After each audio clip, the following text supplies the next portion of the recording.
Well, hello, I am Howard Man Station Man, or Kev, or the other Kev. The other Kev. And as always, It's Stobie. and we're talking about Pacific Rim Uprising? Uprising, yes. Or as the kid that was behind me said, Pacific Rim Uprising. It's like, why did he pause? For dramatic effect. Okay, so this movie is... We talked about Black Panther last week. Hopefully. This is another paint by numbers. Is it actually just paint by numbers? It feels very much so, because it has the main character down on his luck, finds this genius, they get carted off to a super program for pilots. We find out that the main character is actually unreal at it. Right. And So, action movie shit happens from there. So, really quick, the one thing from the first movie that always pisses me off when I remember about it is the sword bit. Where it just like comes out of his arm. Yeah, like classic Power Rangers. Get your best weapon at the very end, not at the beginning. Just take the sword straight out. Like someone said this to me the other day. They knew where Rita was. Why didn't they just get on the sword, jump up to the moon, and smash her? Yeah, because there's air in the moon. The reason that is it was later explained in like a Power Rangers SBD thing. Like the trope of the genre is that they only escalate when they need to. Yeah. But it was explained in the show. It's like you only escalate your weapon if the enemy does it first. There's no need to get that far ahead, even though it's quicker to just kill them. I'd get in the sword, jump to space, and literally smash it. Yeah, it would make sense, but then they wouldn't be the good guys. Yeah. No, that's also fair. They do kill every creature though. Yeah, 100%. No, Kevin. When it's in English and it's Power Rangers, it's destroy. They never say kill in Power Rangers. Yeah, that used to. That used to wreck my head as a kid. You're killing them. You're obviously killing them. What used to wreck my head when I was a kid, if there was a cartoon and there was robots, you knew they were going to get destroyed, but a human can't die. As a kid, I was like, just kill the character. As a kid, I was like, stop giving me robots. If I see a robot, stop giving me this bullshit. Robots, I just, kill some humans. As a child, what's wrong with me? You're murderous, apparently. So, go on. So this, like I thought with the original Pacific Rim, is the Power Rangers movie everybody wanted. Like the new Power Rangers movie was good. Don't get me wrong, it was good. It's not getting 6 sequels. But it's not getting 6 sequels. And this movie, I think, if they gotten Guillermo del Toro to do a Power Rangers movie, this is the movie we would have gotten. Who directed this movie? Because it wasn't him. Some chap, yeah. I think. Oh, whoa. I don't actually know because I don't actually. Whoa. Have we stopped doing fun facts? Yeah, we've stopped doing fun facts. Okay, we've stopped doing fun facts. Yeah, that's why I didn't look it up. I don't care who the director is. Alright. It wasn't Guillermo del Toro. That was the only thing that mattered to me. Because he was too busy directing that fish porno he made. And which one? 2 Oscars for himself. Best picture as well. Yeah, so John Boyega, once again, proven that he's the new Denzel. The new Idris Elba as well. Generally thought he was in the first one. Yeah, because whatever way they did him in this movie, he looks strikingly similar to Idris Elba, who's supposed to play is his character's father. Right. So they do. I think it's the facial hair they gave him. I think it just kind of. But similar. I forgot the main character from the first one. That guy, I actually Charlie Hunnam. I don't like him. He's. I don't like his neck is too big for the rest of his body. He's a giant neck, and then he's a head that kind of fits on it. He doesn't skip neck day. Oh, him and Terry lifting weights with his head. Is Terry Crews in the new Black Panther movie? No. Why do you think that Terry Crews is in the new Black Panther movie? Not Black Panther. Sorry, Deadpool movie. I don't know. Don't think so. I thought I saw him on the trailer. No. Well, what I saw was... I wouldn't be surprised if he was in the movie as himself.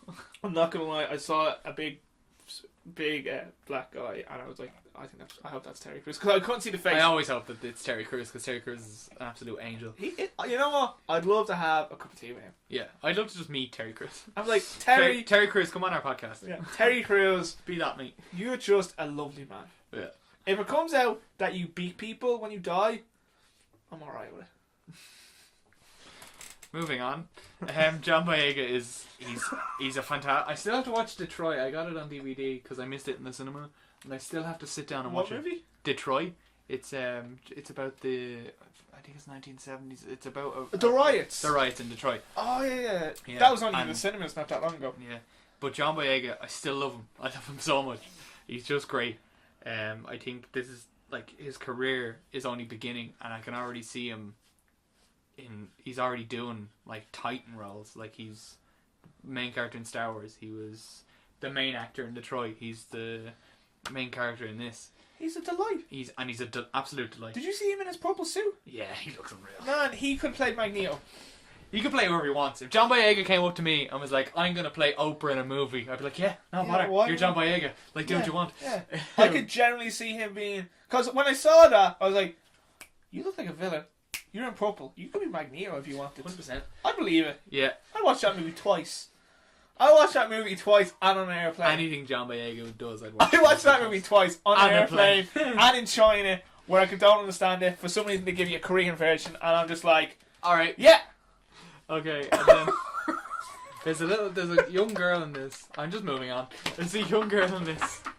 Her character's name is Namani. That's the surname is Namani or Nakani. I think it's Namani. She's from a Polynesian country. I think she's from a coastal city anyway. And she is like a genius prodigy pilot person. Prodigy? Prodigy. Prodigy?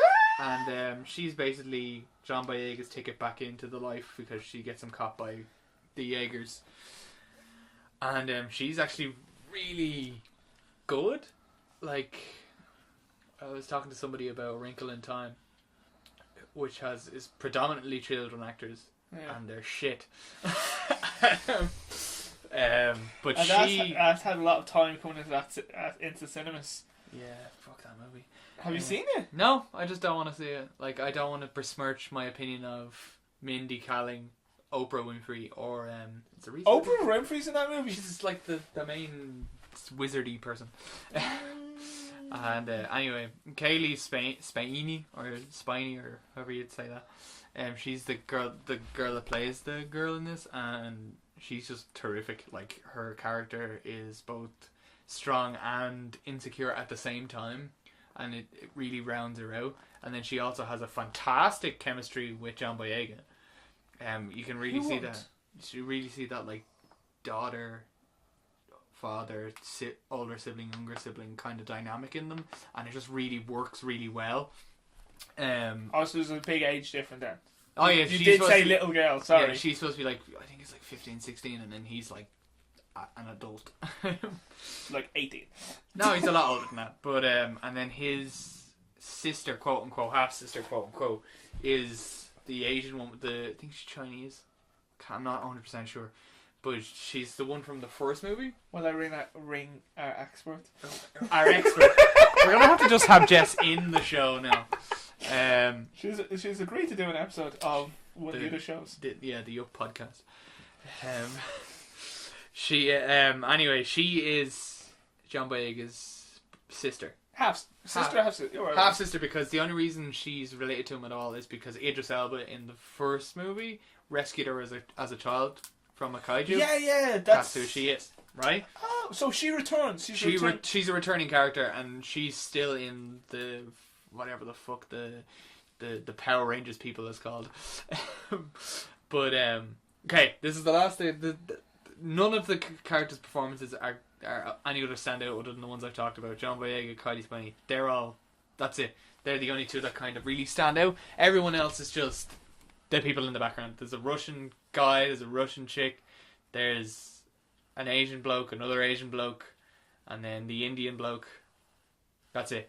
And then there's Scott Eastwood, who's Charlie Hunnam's replacement. Essentially, he's the other pilot of Gypsy.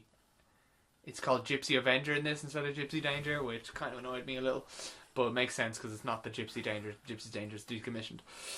It's been 10 years, isn't it? It's been 10 years, and the only thing that got different is there's more robots, and they don't fight anything until about halfway through the movie.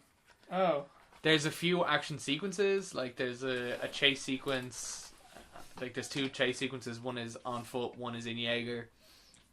And then there's a Jaeger on Jaeger fight. Does it make sense?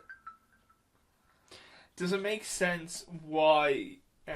Like, did they just do this for money, or does it actually make sense? Oh no, Did it they makes come up with a like, good idea? it's a good idea. Like it's a good follow on. It's a good continuation.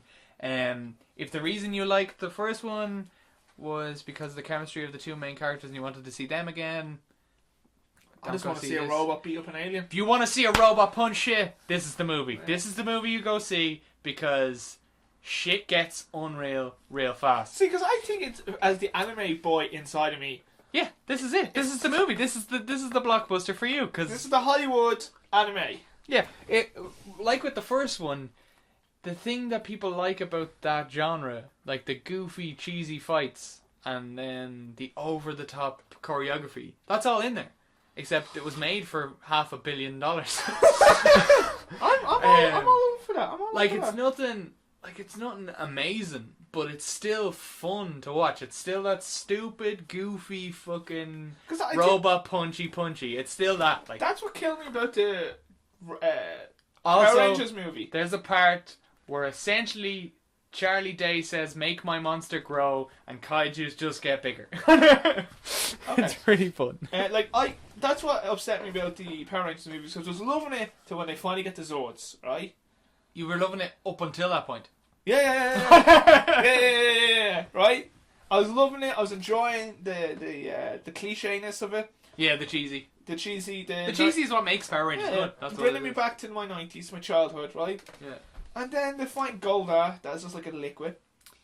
Yeah, I miss that giant baboon. And then they finally become the Megazord, right? And then the fight's crap. Yeah. The fight's really it's like boom, boom, and then he falls, and that's it. They do the flip, and that's it. In this, they really make that. They really like with that movie, right? They set it up as if it was going to be a Pacific Rim. Pacific Rim, there's fight scenes pretty much after the first half an hour. They're like, here's the world, there you go. There's the thing you wanted to see, the fucking robots hitting shit. That was like, and this one, it's the same. It's like, okay, we've set up enough backstory. Let's go. Let's start. I like the way. Right, so the robots can barely kill the things in the first movie, right? They still can't. Yeah, they still can barely. So they're like, we'll build a wall. Right? And that will save us. We're going to build a wall. And what happens to that fucking wall? It gets torn down. It gets torn down in seconds. Yeah, because they're big monster things. Yeah. And which get bigger. The only problem I have is with this movie is that they do the thing that they did in the first one. Do you remember in the first one where they find they've been building up how unreal these fucking robots are at fighting shit, and then they just get milked. Yeah. That happens again. Cliche, but go on. It's cliche and it's irritating because they big up and they big up and they big up, and then they're fucked. Like, they're shit. Like, you know what I mean? Like, as much as I want to see the robots getting smashed, I also want to see the robots win as well sometimes. Do you know what I mean? Like, you shouldn't have to after every single movie, they shouldn't have to rebuild all the robots again. But yeah. So if you want to see robots smash stuff, yeah, I probably will. Catch Pacific Rim Uprising. Probably see it on Thursday. 100%. Yeah, that was your plan, wasn't it? Yeah, that was my plan. Definitely go see it. I went to see it yesterday, but whatever. Yeah, so that's it. That's it? That's all I have to say about Pacific Rim. It's bad to say that's flashing and we never recorded any of this. Yeah, see, I can see it. Oh, I can't wait to edit this one. Yeah, I'm going to let the host call this one out. Well, I've been the other Kev. I've been Stobie. Until next time, take care. Goodbye. See ya.